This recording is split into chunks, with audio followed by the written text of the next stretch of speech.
So, ito na yung ating inahing baboy mga ka-farming ano. Yan.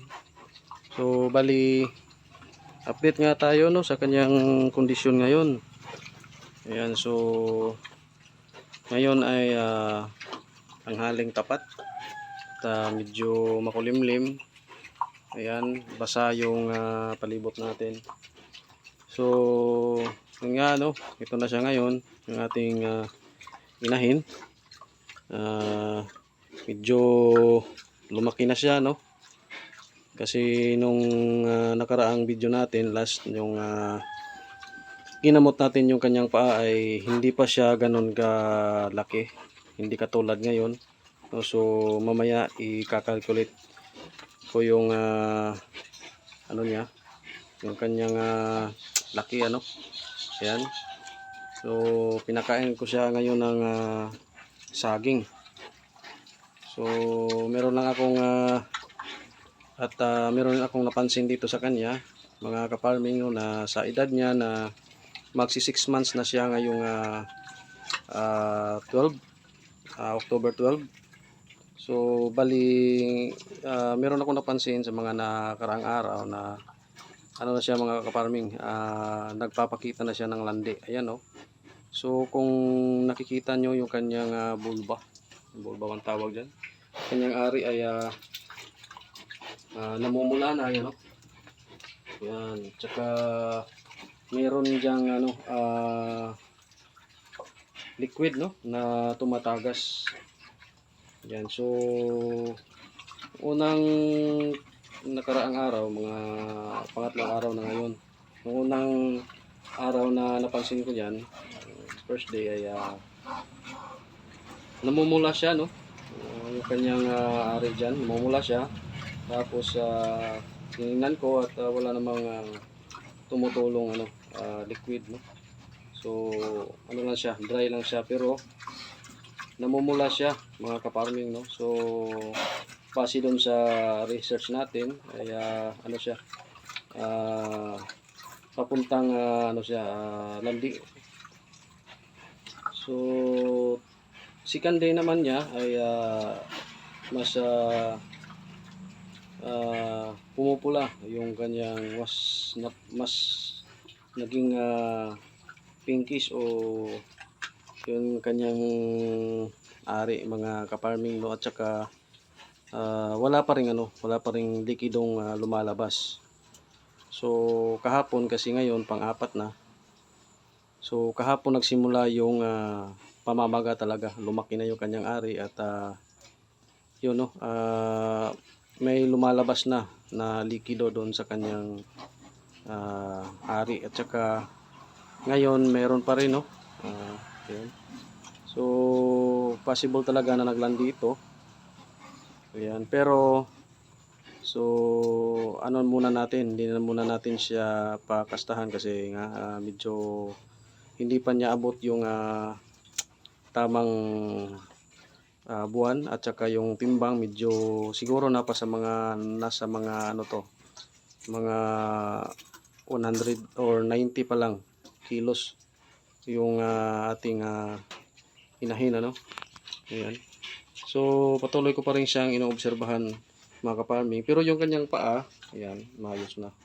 So nilagyan ko siya ng quick heal kasi yung langaw palaging dumadapo doon sa kanyang sugat no? Ayan. So ayan, so i-observe lang muna natin. Ayan yung kanyang ayan no, namumula talaga siya mga ka-farming ano ta.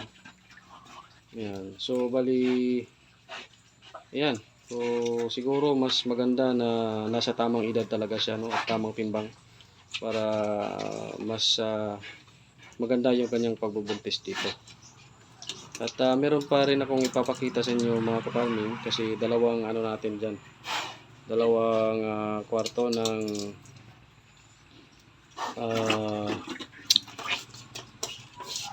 bahay ng ating baboy ano. So doon sa kabila meron na tayong tatlong binili na mga biik. So hindi na sila biik mga ka-farming no, malalaki na sila. Ayan no. Ayan. So bali ito kasi mga kaparming ay nabili natin doon sa kapitbahay natin ano na isang buwan na mula nung nawala ito mga kaparming. Ayan. So yung ano niya, yung pinapakain nila na dito ay grower, no? Grower. So ni-research natin at tiningnan natin doon sa kanyang feeding guide, no? So yung edad niya ay wala pa, no? Wala pa sa grower stage. Ayan. So malakas naman talaga silang kumain ng grower, no? Kaya lang ano siya, lumalaki lang yung kanilang tiyan. Tapos medyo payaso pa nung dumating sa atin. Pero yung tiyan lang talaga nila yung ang lumalaki. Yan. So di ko alam kung talaga bang advisable yun.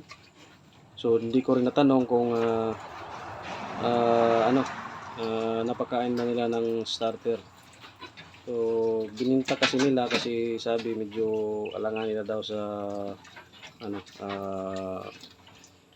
anong tawag dito, so pagkain, no, yung sa feeds.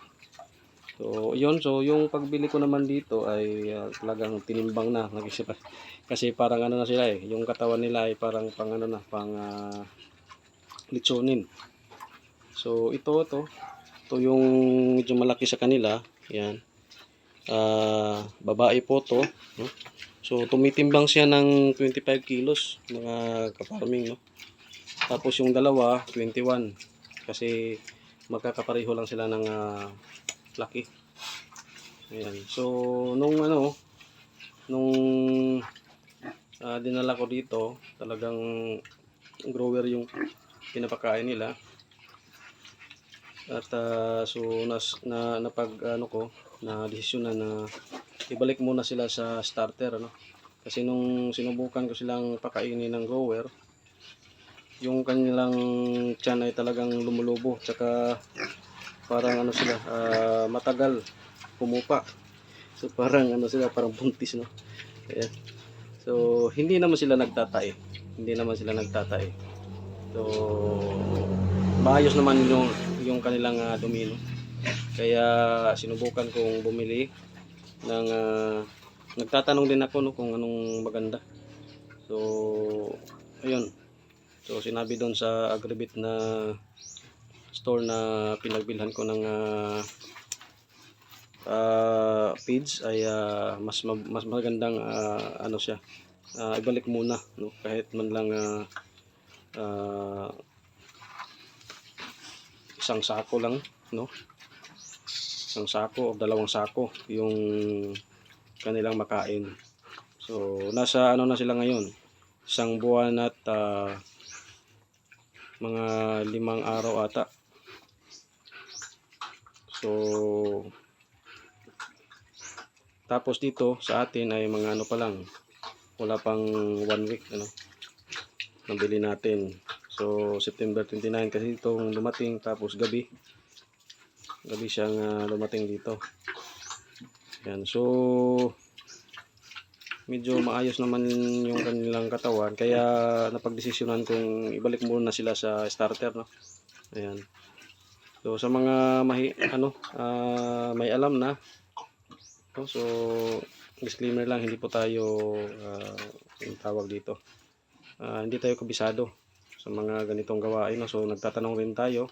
So kung meron kayong gustong sabihin dyan, no, huwag mahiyang mag-comment kung anong maganda ba talaga na ipagpatuloy yung grower sa ganitong stage na 2 buwan pa lang, ay 1 buwan pa lang mula nung nawalay, o starter talaga muna. Ayan. So maganda lang dito kasi mga kaparming ay hindi sila nagtatae, no, kahit grower, at medyo marami rin kasi yung nakain nila. So ayan, yung hugis ng katawan. Ayan.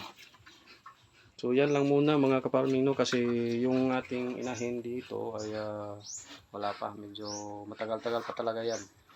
Meron pang 2 buwan siguro 2 buwan.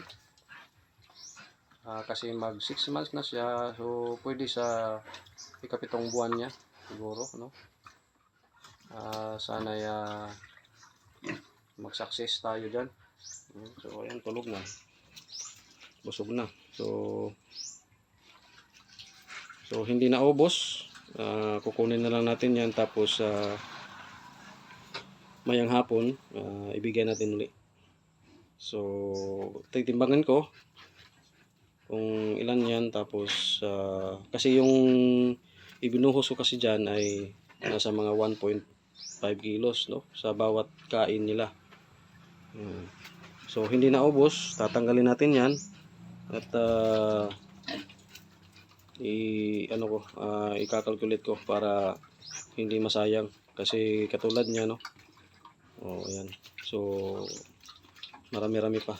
So siguro nasa mga half kilo yan. So kukunin ko muna yan at mamayang hapon ay ibibigay ko. So yan lang muna mga ka-farming, no. Muli nagpapasalamat po tayo sa mga nag-subscribe, at sa hindi pa nag-subscribe, paki-subscribe na yung channel natin.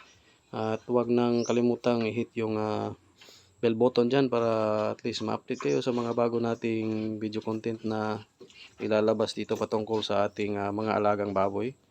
At kung meron kayong meron kayong tips na pwede ma-share at sabihin nyo, comment down below lang, no, para at least naman ay tayo, magamit ko rin, kasi ngayon lang ako nag-aalaga ng baboy.